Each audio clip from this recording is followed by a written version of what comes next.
धो पडणाऱ्या पावसात अंगात रेनकोट घातलेली एक तरुणी वाटेने चालत होती. तिच्या चालण्यावरून असं वाटत होतं की ती काहीतरी शोधत आहे. रस्त्याच्या कडेने चालत असताना ती इकडे तिकडे घरांचे नंबर पाहत होती आणि शेवटी एका घरासमोर येऊन ती थांबली. ती त्या घराजवळ गेली असता तिच्या असं लक्षात आलं की तिच्याकडे त्या घराची जी चावी दिली होती त्या चावीसाठी त्या घरावर कुलूपच नाही आहे. तिला हेही जाणवलं की घरातील एक दिवा सुरू होता, म्हणजे बहुधा घरामध्ये कोणीतरी होतं. तसं तिने घराची बेल वाजवली. काही सेकंदानंतर एका तरुणाने दार उघडलं आणि विचारलं, कोण पाहिजे तुम्हाला? तसे ती म्हणाली, हे घर मी रेंटवर घेतलं आहे. तो तरुण म्हणाला, हे घर माझं आहे, तुमचा काहीतरी गैरसमज होतोय. त्यावर तिने तिच्या हातात असलेला कागद त्याला दाखवला. त्यावर ह्याच घराचा पत्ता लिहिला होता. तो म्हणाला, काहीतरी चूक झाली आहे, तुम्ही याआधी हे घर पाहून गेला होतात का? त्यावर ती म्हणाली, नाही, ब्रोकरसोबत बोलणं झालं होतं फक्त, त्याने हाच पत्ता सांगितला आहे मला. मी ॲक्च्युली आजच आले गावावरनं. मी ऑनलाईनच बुकिंग केलं होतं, लॉकडाऊनमुळे माझं येणंच झालं नाही. तो तरुण म्हणाला, तुमची हरकत नसेल तर तुम्ही आत येऊन बसू शकता. तुमच्या ब्रोकरला कॉल करा, बघा काय म्हणतोय ते. ती तरुणी आत आली आणि आतमध्ये सोफ्यावर येऊन बसली. तो व्यक्ती म्हणाला, तुमच्यासाठी चहा वगैरे ठेवू का? थोडी संकोचतच ती तरुणी म्हणाली, ठीक आहे, चालेल, थोडासा चहा चालेल. तसा तो किचनमध्ये निघून गेला.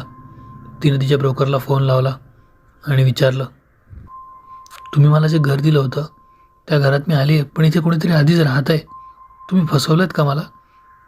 त्यावर तो ब्रोकर म्हणाला, नाही, असं काहीच नाही आहे, ते घर रिकामं आहे. ती म्हणाली, अहो नाही, या घरामध्ये कोणीतरी व्यक्ती राहतो आहे. तसा ब्रोकर थोडा गोंधळात पडला.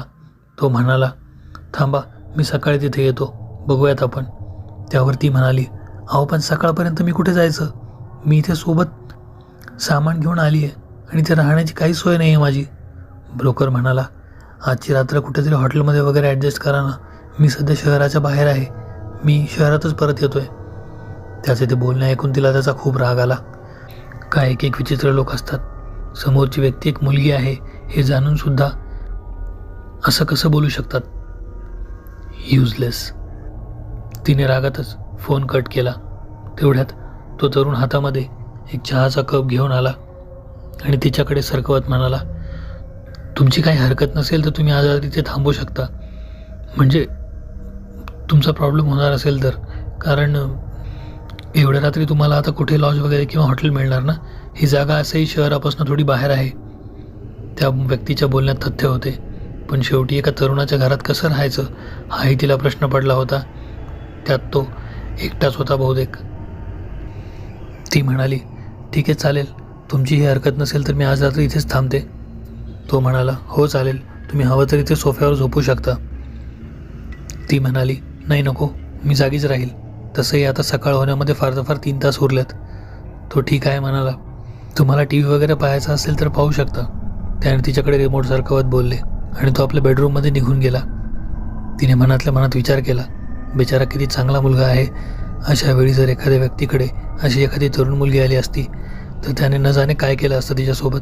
हा विचार करून तिच्या डोक्यामध्ये त्या ब्रोकरबद्दल अजूनच राग भरला.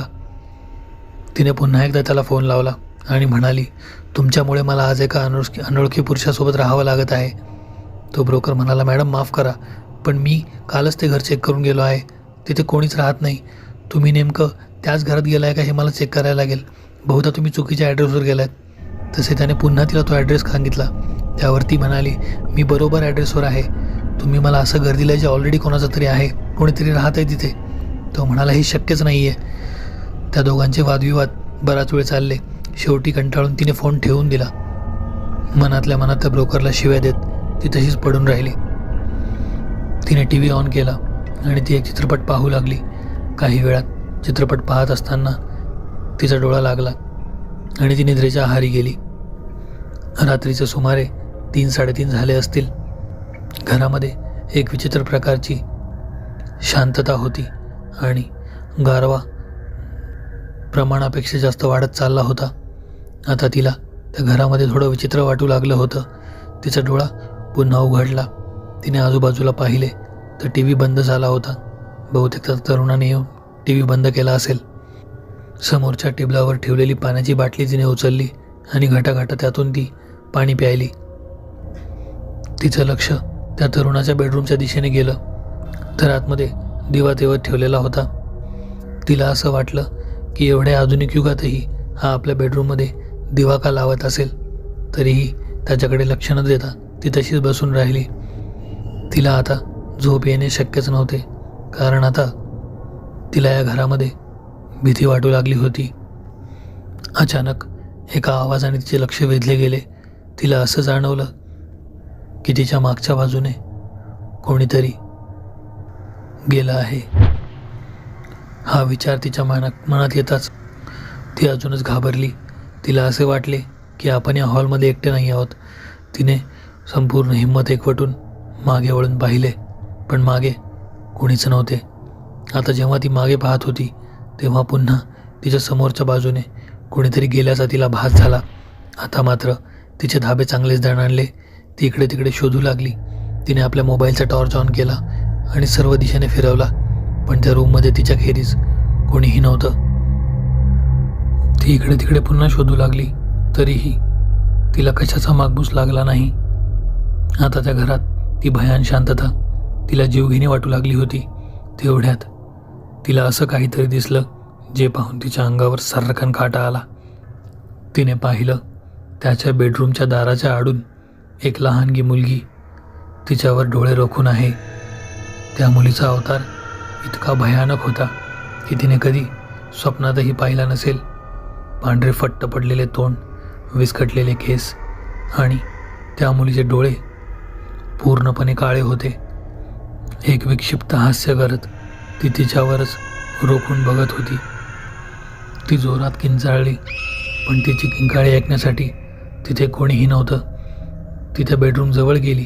तिने आत डोकावून पाहिलं, पण तो तरुणही आत नव्हता आणि ती मुलगीही कुठेतरी गायब झाली होती. आता मात्र तिला समजेना की काय करावे. ती दरवाजाजवळ गेली आणि दरवाजा उघडण्याचा प्रयत्न केला, पण दरवाजा बाहेरून लॉक होता. आता तिला कळून चुकले होते की हा काहीतरी अमानवी प्रकार आहे. ती जीवाच्या आकांताने दरवाजा उघडण्याचा प्रयत्न करू लागली.